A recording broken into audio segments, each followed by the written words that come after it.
বন্ধুরা এখানে একটি অঙ্ক দেয়া আছে, যদি x প্লাস 2y সমান 4 এবং xy সমান 2 হয় তবে x এর মান কত। তাহলে এখানে যে অঙ্কটুকু দেয়া আছে সেখানে একটা মান আছে xy সমান সমান হলো 2। তাহলে xy সমান সমান 2, এখান থেকে আমরা যদি y এর মান বের করি তাহলে আসে 2/x।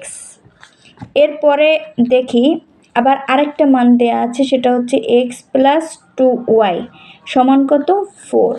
এবার এখানে আমরা y এর মানটা বসিয়ে দেব।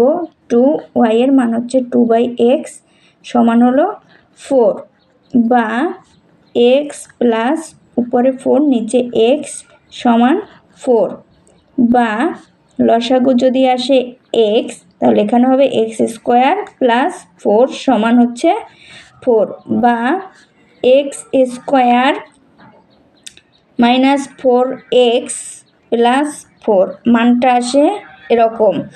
এখান থেকে আমরা এই সূত্রটা পাই, সেটা হচ্ছে x মাইনাস 2 তার স্কোয়ার সমান হচ্ছে 0, বা x সমান সমান আমরা 2 লিখতে পারি। তাহলে x এর মান কত 2।